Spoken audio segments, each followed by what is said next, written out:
Hello and welcome to episode 2 of Travel Pointers, the podcast for frequent flyers. It's September 2024 and I'm Chris Chamberlin, news editor at Point Hacks. I'm Matt Graham, editor of Australian Frequent Flyer, and we've got a great episode for you coming up. We're going to talk a little bit later about seat selection strategies, how to make sure you're getting the best available seat on the plane every time. Everyone wants that extra legroom. Absolutely. And we're going to talk about how you can get your status with one airline recognised for free by other airlines thanks to status matching. But first, let's talk, Chris, about some of the airline and travel news from the past month. And Qantas has announced what the inside of its new Airbus A321 XLRs is going to look like. That's right. So these are the new aircraft that Qantas have on order. They're designed to replace the Boeing 737s, which you might recognise as the plane that basically shuttles us right around the country, whether it's Sydney to Melbourne or most of the time Sydney to Perth or anywhere in between. And the new aircraft Qantas have on order can also fly to Asia. But here's the thing, the seats on the aircraft are kind of the same as what you're already expecting on domestic flights. So we're not talking flatbeds, we're not talking anything major, we're not talking massive in-flight entertainment screens. In fact, on this aircraft, you need to bring your own tablet or device to be able to watch any content at all. So on the A321 XLR, there's going to be 20 business class seats. By comparison, the 737s these days have 12. So that's a good thing if you're trying to use your points to get into business class by booking with your points or upgrading. But at the same time, you won't have a seat in the TV in front of you. I'm quite happy about that, actually, because I tend to just watch my tablet. I have my own shows I like to watch, and you never know whether you're going to have a screen. But for some people, it's a big deal, so it's worth calling out. I like the screens, personally. You like the screen. For me, I'm like, oh, it's a 1 hour flight. I'm halfway through an episode of my show. I'm just going to keep going. So I personally like the little tablet holder, so I'm happy about that. But economy is a standard 3-3 layout, single aisle. It's very similar, actually, to the seat that's already flying on the Qantas Link Airbus A220, which pop up on a lot of flights to Canberra in particular. I've had the chance to fly in that seat between Melbourne and Canberra, and it's really quite comfortable. It feels very modern. The only drawback is there's no AC power. You've only got USB, but there is free in-flight Wi-Fi, and that will also be the case on the A321 XLR. So those planes are about 5 meters longer than the 737, so they'll carry around 200 passengers. So there's just more capacity, and given how full flights can tend to be, that has to be a good thing. Do we know when those planes are going to come into service? So Qantas says they're taking delivery of the first one in April next year. So they haven't said what route specifically it will debut on. They haven't said when passengers will be able to fly it.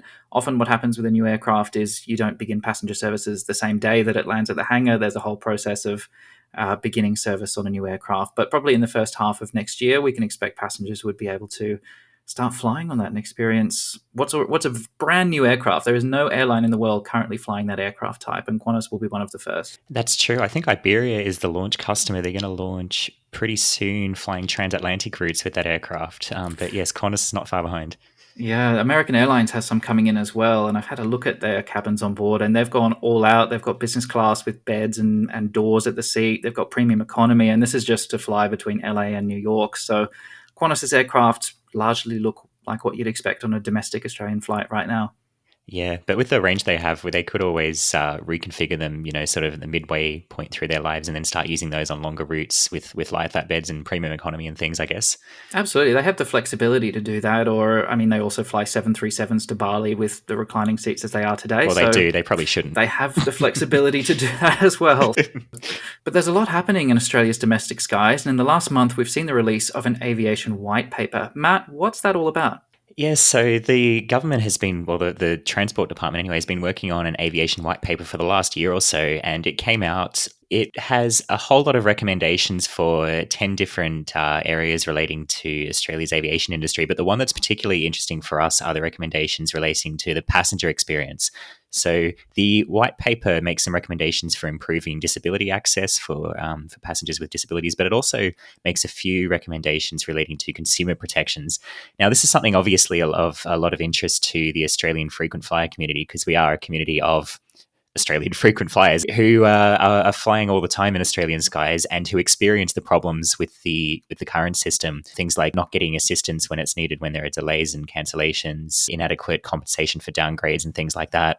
So Australian Frequent Flyer last year made a submission to the white paper process after getting feedback from our community of frequent flyers, and the overwhelmingly from our members was that they wanted an independent ombudsman for the aviation industry, and they wanted a European-style compensation scheme. Which makes the airlines really want to fly on time. So if it's something within their control, you've got airlines that would cancel maybe 2 flights that are half full to fly one particular flight at one set time that's not convenient for half the plane. It helps reduce things like that happening, especially at the last minute. Absolutely. And that's the whole point, because at the moment, the airlines don't really have a financial incentive to make sure that they're doing at all times what's in the best interests of passengers with their scheduling and dealing with issues within the airline's control.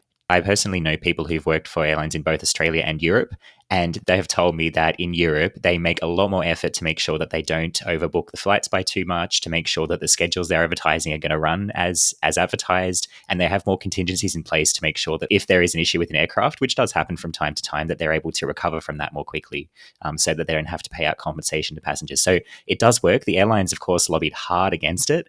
And it seems like the government has sided with the airlines here, because the white paper, unfortunately, well, it does propose bringing in a new ombudsman, which is a good thing. But it doesn't even mention a compensation scheme, which, by the way, Choice and the ACCC also backed. So it's very disappointing, in my view. It's been very disappointing for Australian frequent flyer members, and there's been a lot of discussion about that on the forum. But yeah, unfortunately, I don't think we're going to be seeing a compensation scheme in Australia anytime soon, if ever. And it's not really good enough to just refund someone because you cancelled a flight and all of a sudden it's not suitable. So this happened to me last year. I was booked on a domestic ticket. I get an alarm at 3 o'clock in the morning. Oh, your flight at 8 a.m. has been cancelled. We've been able to book you a seat at 6 p.m. tonight to the same Australian city. I'm like, are you serious? That just doesn't suit. I had to go buy a new ticket on a different airline, hundreds of dollars of out of pocket, and because I'd booked my initial flight on points, I got my refund back in points. It's like, here's your points, here's, I don't know, $50 in tax or something. Like, wow, this is just, why do I bother sometimes? So we really could use with that in Australia. It's a bit disappointing, but Chris, the United States has finally announced that Australians will be eligible for global entry. Woohoo! Oh my gosh, we've been waiting for this for so long. So if you don't fly to the US often or you're not familiar, global entry, basically the two magic words means you don't have to line up at immigration. You go to a different line, you go to a kiosk, it scans your face or your fingerprint and your passport, and you basically get to sidestep immigration. Someone still looks at you, it's a fast way out. And as an extension of having global entry, you can also register for TSA pre-check, which means when you're going through security in the US, you don't have to take sometimes your shoes off. You can leave laptops in bags. It just makes it so much easier. And there's often a dedicated line there as well. So the issue that Australians have had is that until now, Australians have not been part of global entry. The issue in the background is Australia does a lot of criminal checks and all the other things that America needs to be able to put you on the Trusted Traveller program. And Australia wasn't able to do that for the US. There are agreements and things that have to be signed. So that has finally been signed. We're expecting that a trial would begin for that early next year. Hopefully, that would be rolled out to all eligible Australians, perhaps late next year. So this is still at least a year away for your average traveller, but it is such a welcome improvement. I've flown into JFK Terminal 8 on a Saturday night, and I have been in line for 3 hours to get through passport control. Now, I have an Australian passport. I have a proper US visa, the sticker in the passport. I have been to the US maybe 30 times before, and I've never had an issue with, overstaying. I always behave myself. And by the time I get to the front of the queue, they don't even ask anything anyway. They just look at the visa, they look at your travel history like, oh yeah, thanks, next. So why did I need to wait for 3 hours for that? I could have just gone through a machine. And that's exactly what global entry will allow me to do once I'm able to register for that. So that's a really phenomenal achievement. But right back at home, we've got Virgin Australia ordering a small batch of aircraft to use out west in Western Australia. What are they going to do with those, Matt? Yeah, so Virgin has ordered 8 brand new, in fact, Embraer E190 E2 aircraft. Those are regional jets with about 100 seats that they're going to use for the regional operation over in Western Australia. And these, if you're mainly flying, the Golden Triangle route, Sydney, Melbourne, Brisbane, you probably won't see these aircraft. You'll still be getting 737s on those routes for some time. But these aircraft will mainly be used for mining charters and for flying within Western Australia. And it's interesting because a lot of the mining routes are served at the moment on all airlines that serve these routes by quite old aircraft. These aircraft are themselves going to replace some of the Fokker 100s that Virgin Australia Regional Airlines flies, but they're going to be brand new and quite nice, comfortable, modern and fuel-efficient aircraft. The E2 is a beautiful jet, by the way. I flew on it on Swiss between Hamburg and Zurich recently, and it's just, as a passenger, you just notice things. The windows are bigger, there's the colored lighting that you don't get on those really, really old regional planes. It just feels like a nice flight, even if the legroom maybe isn't, it's not flatbed territory, but it's a comfortable way to fly. And so that would be a very nice aircraft to seek out. And of course, with the 2-2 seating layout, it is There's going to be no all middle economy. seat. But yeah, no middle seat, Yay. which we all know how much you love those middle seats. Oh my gosh, I do not. Also, this month, SAS, Scandinavia's airline, has left Star Alliance. SAS was one of the 5 airlines that founded Star Alliance back in the day. And as a little piece of trivia for you, if you look at the Star Alliance logo very closely, you'll see that there are 5 stars that make up the giant star, and one of those 5 stars actually represents SAS, and so that will continue to remain true even after they leave. But it's a massive change in Europe, but it's not entirely unexpected. We've seen a lot of consolidation within European skies. Air France and KLM are together. Lufthansa Group has many airlines within it, including Swiss, Brussels Airlines, and several others. And for SAS to leave Star Alliance and join SkyTeam comes because they are joining the fold with Air France and KLM as new partners. So all of SAS's frequent flyers who were Star Alliance Silver or Star Alliance Gold will now be SkyTeam Elite or SkyTeam Elite Plus. So that means there are a bunch of new partners they can travel with to earn and redeem rewards, visit things like lounges, but at the same time, SkyTeam's lounge policy is only to give lounge access to frequent flyers if you are traveling internationally. If you're an SAS Eurobonus member and you had gold status and you're mainly flying domestically in Sweden, that sucks. That does from an alliance level. So that would be up to SAS to make an exception for that. I did an interview with the CEOs of SAS and SkyTeam early this year, and I asked that very question. And while it wasn't confirmed at the time, they had suggested that SAS will follow SkyTeam's standard policies. So you can probably read between the lines on that one. It's a bit unfortunate. It's not the only alliance news, though. We've also got a couple of new airlines joining Oneworld very soon. We do. We have Oman Air joining later this year. We've got Fiji Airways, which is currently a Oneworld Connect member, which is sort of like Oneworld Lite, to put it another way. They'll be joining Oneworld as a full alliance member, and that gets exciting because, as we mentioned in the last episode, you'll be able to include Fiji Airways on what are effectively round the world bookings on Qantas points, which is very exciting. So it'll be great to have that. It will straighten out a lot of the complexity around lounge access and when you can and can't go into lounges, particularly as a Qantas frequent flyer. You've got that new partner in the Middle East as well. There's a bit happening in the alliance space as well. Alaska Airlines and Hawaiian Airlines are trying to put forward a merger, and if that goes ahead, it's very likely that Hawaiian Airlines would be able to join Oneworld, or would at least be invited to join Oneworld. I'm sure there are so many regulatory things in the background that have to happen for that to come true, but that's on the cards. And we have Etihad Airways, which is currently in SkyTeam, also planning to make a shift to Star Alliance because they will become part of Lufthansa Group. As I said, Matt, there's a lot of consolidation in Europe, and we tend to see that happen. I will say quite frequently. There's a few big airline groups. IAG is the other one we haven't mentioned, which has British Airways, Aer Lingus, Iberia, etc., all under the one roof as well. So the alliances have generally one big group in Europe, and all the airlines are friends. Yeah, speaking of Europe and alliances, unfortunately, there's a bit of sad news with SkyTeam. Czech Airlines, Czech Airlines has been a SkyTeam member for a while. So next month, Czech Airlines will not only leave SkyTeam, but unfortunately, they will also just shut down their operations. They're moving all of their operations over to Smartwings, which is a low-cost carrier based in the Czech Republic. But it's sad news because Czech Airlines is, I believe it's the 5th oldest airline in the world. They turned 100 last year. But unfortunately, in the last few years, the airline's just been a bit of a shadow of itself. It only has one route left, I think Prague to Paris. And they will no longer exist from next month. Not that I think too many Australians were flying with Czech Airlines anyway. Back in the day, though, you could use Etihad miles to book, I think, Czech from. It must have been Seoul to Prague, and it was something tiny for business class. Chris, I booked one of those. Oh, of course you did. Of course you did. I remember it was 25,610 Etihad guest miles for business class, Seoul to Prague. I booked that flight for a trip in June 2020, and you can imagine what happened with it. Look, you tried. You tried.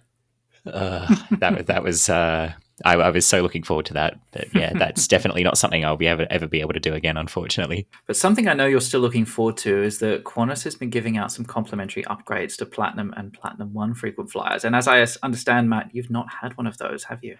I have not personally had one, but there has been a lot of people writing on the Australian Frequent Flyer Forum who have Gold or Qantas Platinum or Platinum One status, mentioning that they've been receiving surprise free upgrades, and they're not just sort of random one-off operational upgrades. Qantas is actually deliberately giving away empty business class seats as a thank you for the loyalty of these members to Platinum and Platinum One frequent flyers. So we've had quite a lot of people get them on all sorts of different flights. Sydney to Canberra was one of them, but also Auckland to New York. So if you're booked on a Qantas flight and you have Platinum or Platinum One, keep an eye out. You may get a surprise beep at the gate and a little message on your boarding pass saying, "Enjoy the upgrade. Thanks for your loyalty." So it's a nice little thing Qantas is doing at the moment.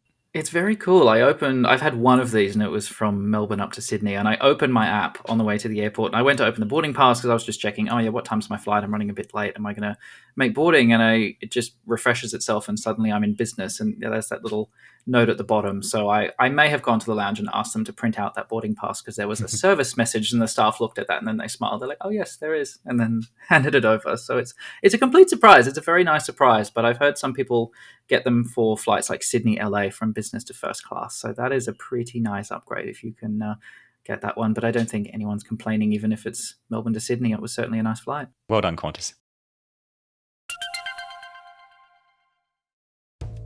Do you need some help to find those elusive frequent flyer reward seats at the front of the plane? Sign up to the free Point Hacks Reward Seat Alerts newsletter and be the first to know when we find new reward seats to popular destinations with your favourite frequent flyer programs. Go to pointhacks.com.au/reward seat alerts or click on the link in the show notes to sign up. Well, in our first episode of Travel Pointers, Chris and I talked about our trip to Central Asia, to Kazakhstan and Uzbekistan.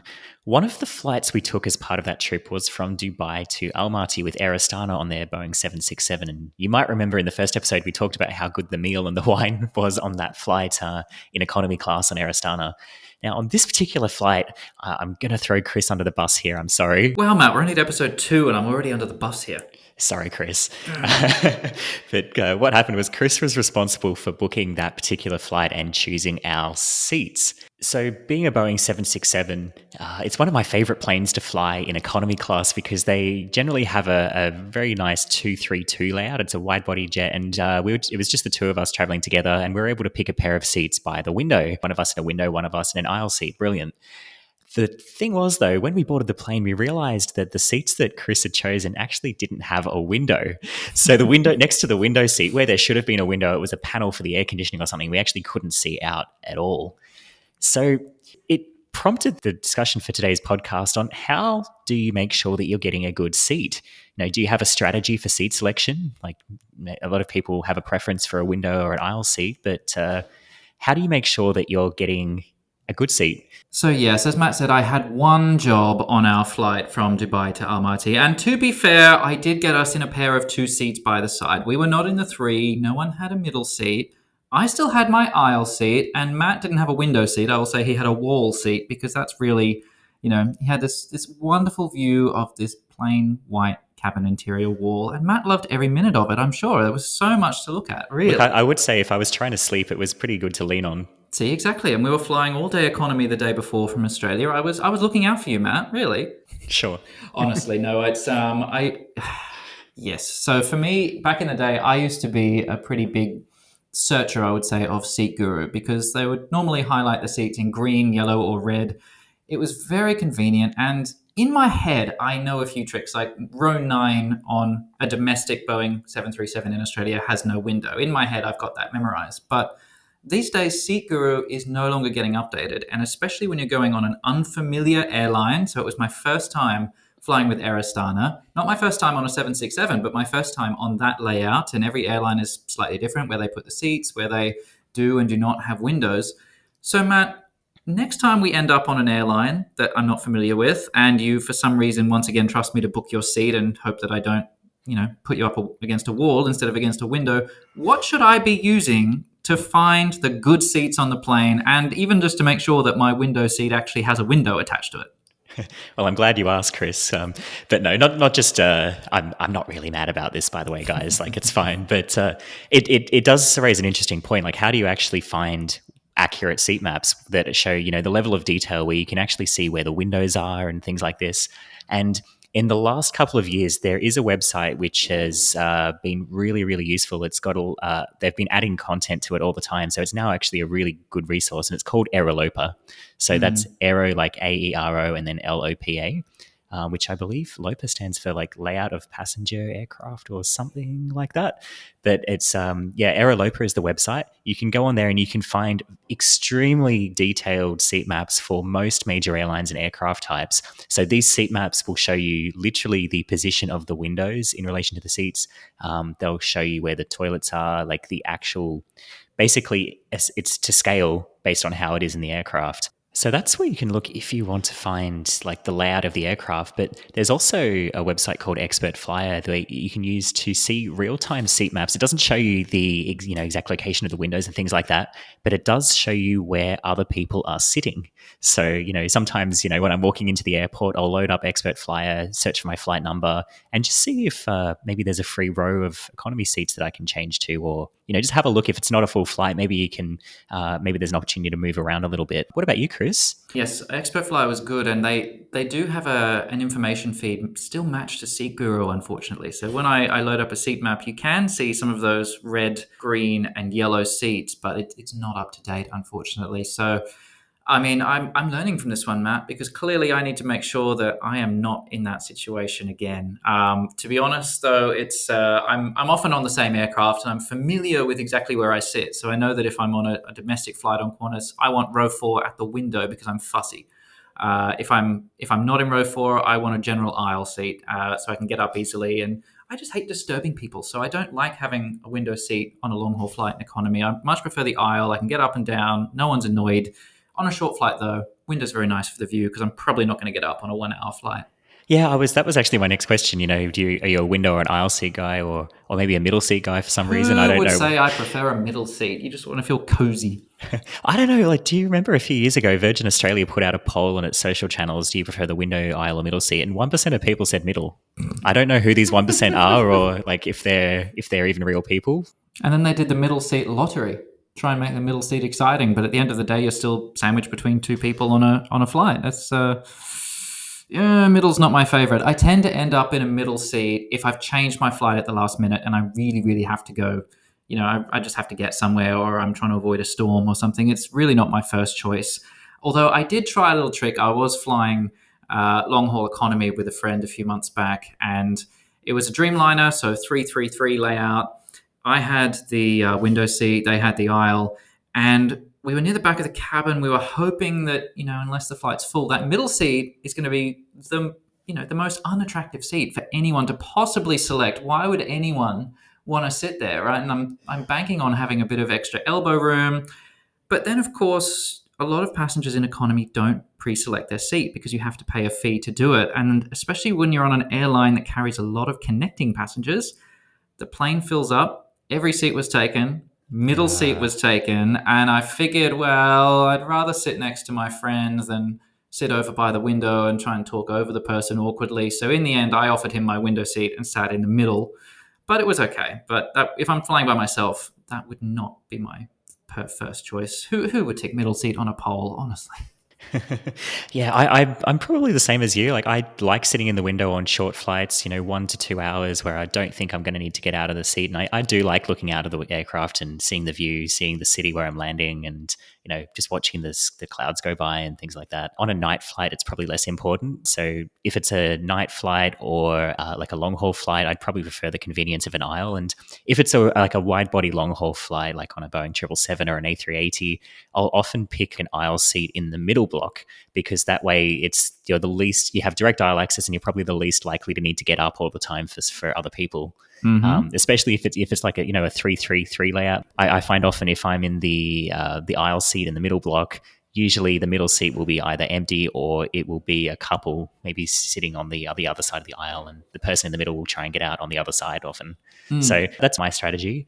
But it's an interesting one when you're traveling as a couple. Do you try and pick a window and an aisle seat and hope the middle stays empty, or do you go for a middle and a window or a middle and an aisle? Or do you both choose an aisle seat and sit opposite each other so neither of you has to sit in the window? Or do you go one step further and try and actually sit in a pair of seats that doesn't have a middle? So Matt and I did that from Sydney to Abu Dhabi right down the back on Etihad because they have a few pairs of two.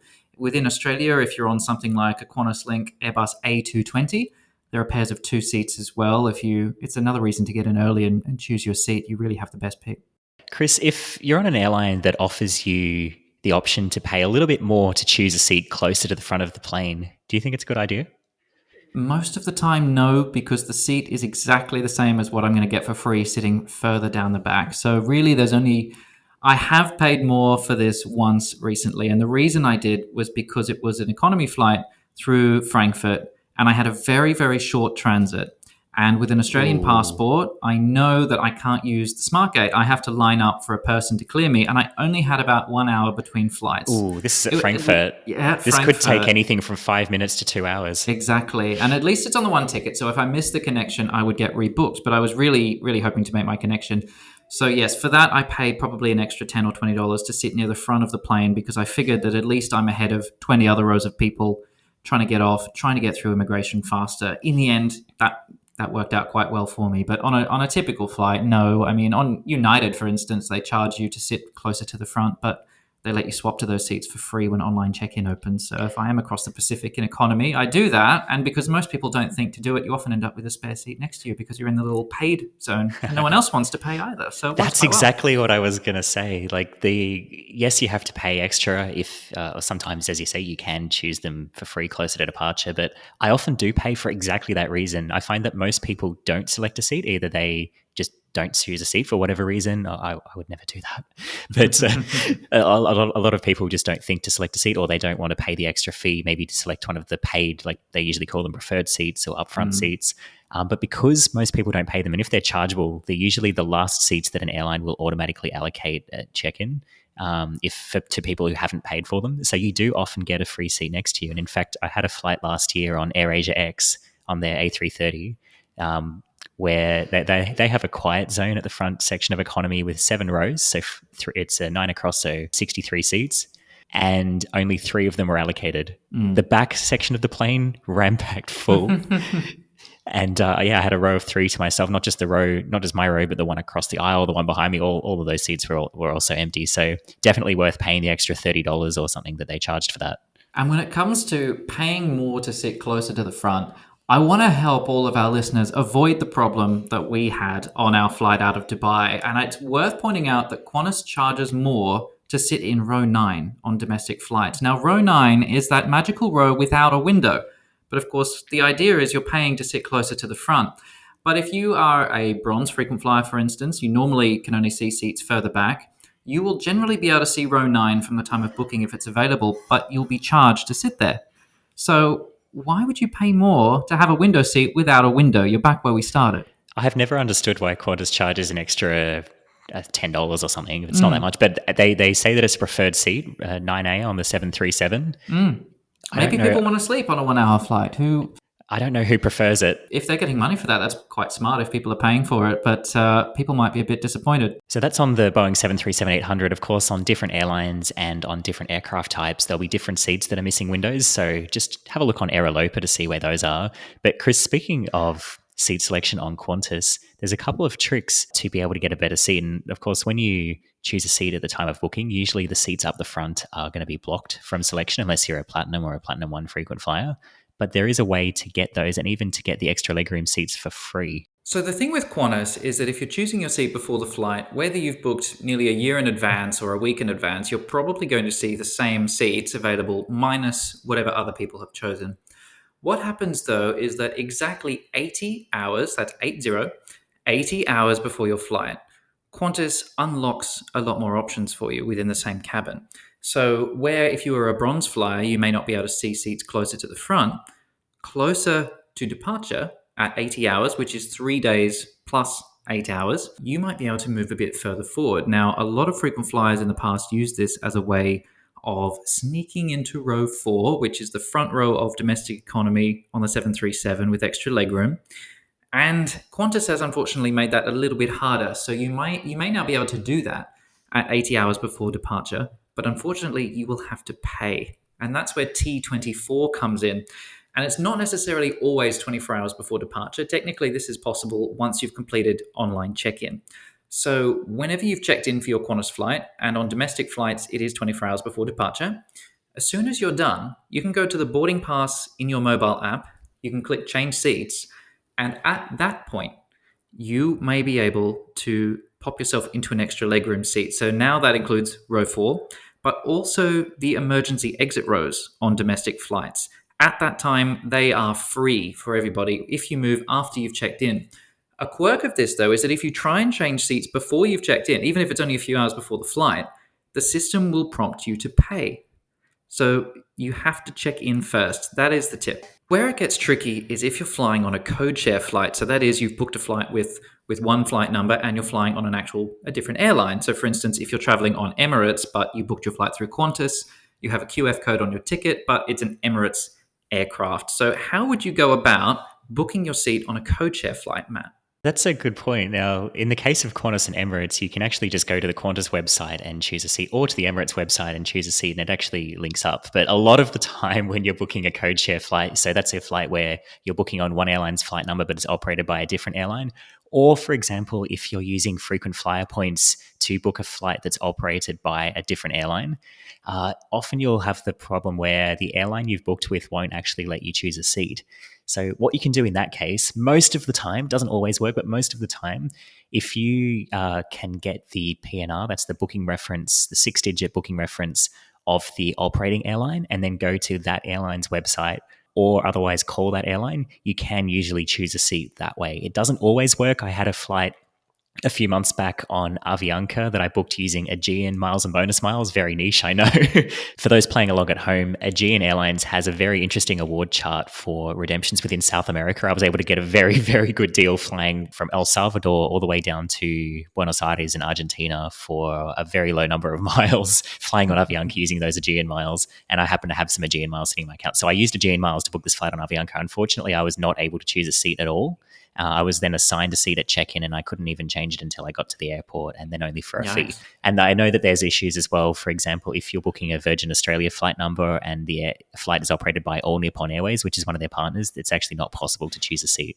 But in general, if you can get the operating airline's booking reference, you can choose a seat through them. And there is one tip I'll add, because American Airlines is very, very big for people traveling with a Qantas frequent flyer membership, whether you're traveling AA across the Pacific or whether you're flying Qantas to North America and then connecting. The issue is that American Airlines uses a different booking system. So they're on Sabre, whereas Qantas uses Amadeus. Travel nerds will know what that means. That doesn't mean anything to anyone else. But what that does mean, though, is that your 6-digit booking reference that you get from Qantas does not work on the American Airlines website. So in order to select your seats on American, what I do is I go to the American Airlines mobile app, and on that page, you can either put in your booking reference or your ticket number.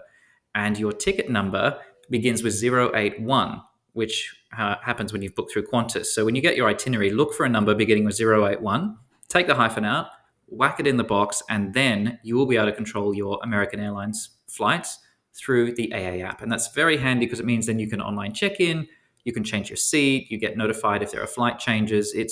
I always have to do that. And I wish you could type in your Qantas PNR straight into the AA app, but it's the next best thing. Do you find it confusing to understand what benefits you can look forward to as a Velocity frequent flyer member travelling on Virgin's network of international partner airlines? Then the upcoming Australian frequent flyer webinar is for you. The topic is demystifying Velocity's airline partnerships, and I'll be hosting it on the 18th of September 2024. AFF regularly holds webinars like this one, which are exclusively for Australian frequent flyer gold and platinum members, and they're just one of the many ways that AFF membership can help you to level up your travel game. Go to australianfrequentflyer.com.au/upgrade, or click the link in the show notes to learn more about the different types of AFF membership. So, say you have gold or platinum status with Qantas or Virgin Australia, you get to enjoy some great benefits when you travel, like access to lounges, airport priority, extra baggage allowance, and you just get overall better treatment when you fly with Qantas or Virgin, as well as their respective partner airlines.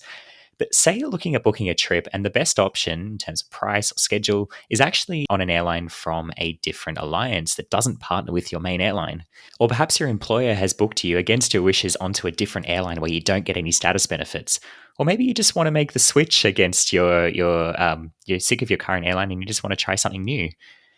But you don't want to lose the status benefits that you've already accrued on your current airline. The good news is that you do have options and you don't necessarily have to start from scratch to build up status with another airline. And that's because you can potentially get a status match. So, Chris, what is an airline status match? So a status match is when you take the frequent flyer card that you already have and you present that to another airline, and they will effectively give you an equivalent status in their own program. So you don't lose your original card. You get a double up for a period of time, but you basically get in the door with this other airline. So people would do this if they're looking at changing their loyalty, because if you're already gold or platinum with one airline, logically you're just going to keep flying with that airline or alliance. You're going to keep doing it because you've already got the lounge, you've already got the benefits.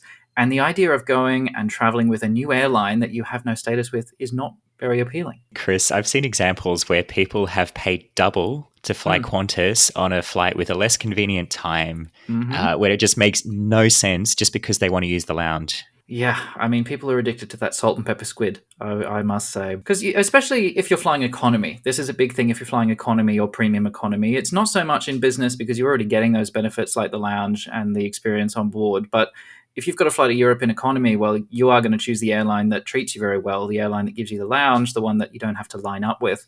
So if, another airline has a sale and you're like, oh, okay, it might be $500, even $1,000 cheaper, you might not want to take those savings because you know the experience is not going to be as good. And you might rationalize it in your head and say, oh, well, it's Europe. Look, if it's $1,000 difference, it's $250 per flight because I've got to connect somewhere. And, oh, yeah, I'll pay that so I don't have to line up. I can have a good time. And that's exactly what the airlines rely on when you have status. So being able to match it means that you are free to change your loyalty without effectively being penalized for it. You don't start at the bottom. You're treated as you are today. So people will often refer to this as having the golden handcuffs if you are attached to one particular frequent flyer program. So to talk about it in Australian domestic skies, that could be if you have Qantas Gold or Platinum. You're probably much more likely to go and book Qantas.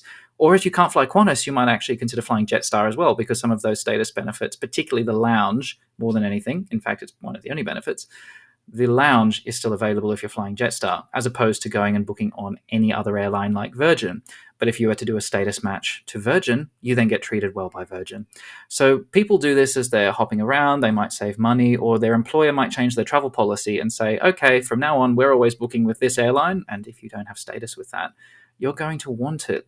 And speaking of doing these status matches, there are a few very interesting offers at the moment, including with some of the major alliance airlines. So what are some of those opportunities? Yeah, that's right. So I guess there's two types of ways to request a status match. So the first way is to take advantage of a limited time promotion that a particular airline might be running. But there are also some airlines that offer these on a case-by-case basis. If you just contact the airline and say, hey, I want to give you a try. I moved house and I don't know, that my old airline doesn't work for me, whatever it is, and they may have an evergreen offer. But some of the offers that are running at the moment, which are limited time offers, with Vietnam Airlines and Etihad Airways. Now, Vietnam Airlines, you may not have ever flown with them, or maybe you have, I don't know, but they're in the SkyTeam Alliance. So if you have status with Vietnam Airlines, you get the benefits across the whole SkyTeam Alliance, including when you're flying Garuda Indonesia, Delta Airlines, Air France, KLM, China Airlines, and Korean Air, and so on. So across all of those airlines. It is a paid status match. So to be eligible, you need to live in Australia or one of the other eligible countries. There's a whole list which you can read about on the AFF article, which I'll link to in the episode notes.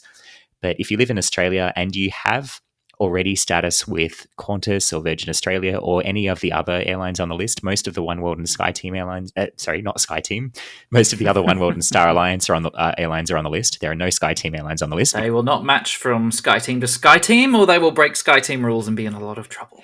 Yeah, that's right. But if you have Qantas or Virgin status, they will match your silver, gold, or platinum status to an equivalent tier in the Vietnam Airlines program. there is a fee. So it is $299 for the top one, the platinum match. It's a bit cheaper, or a lot cheaper actually, if you're matching from silver or gold over to the Vietnam Airlines equivalent.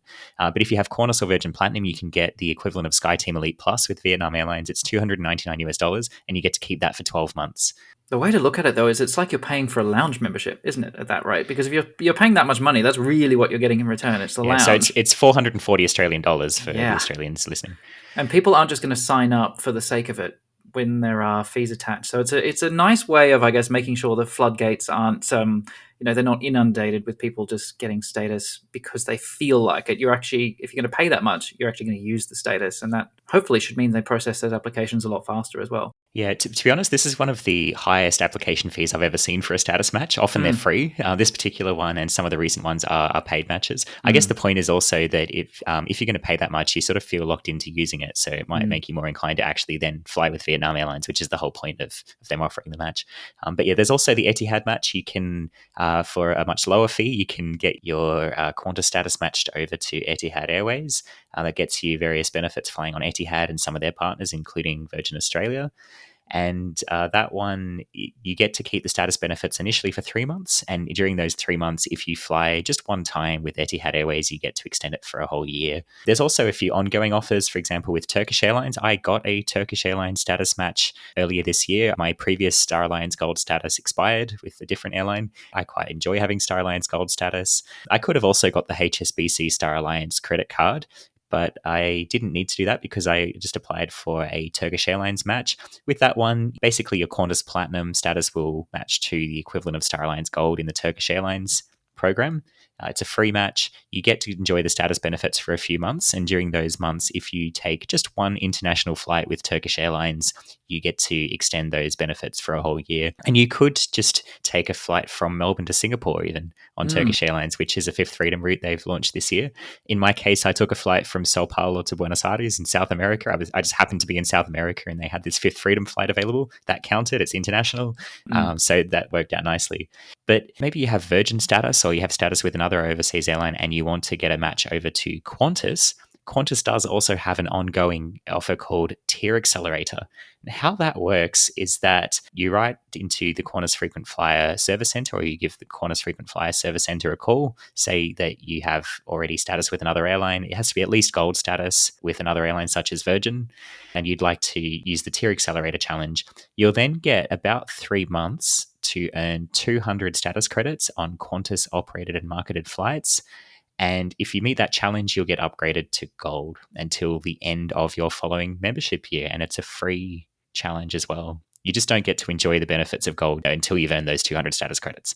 The tip with that is to try and do it towards the beginning of your Qantas membership year as well, because you always get it for the rest of your current membership year and then all of the next. So if you're only 1 month in and you take 3 months to do the challenge, you get more than a year and a half of lounge perks and everything else that comes with gold. So it's a nice little step in the door if you are planning to fly with Qantas a lot more. Absolutely. Well, I'll put links in the episode notes to where you can find some more information about each of those status matches and challenges. And that's all for this episode. We hope you enjoyed it and we can't wait to share more travel pointers with you next month. And if you like this podcast, please take a moment to rate and review us on your favorite podcast platform. And of course, tell your friends so they can listen as well. Happy flying. Safe travels.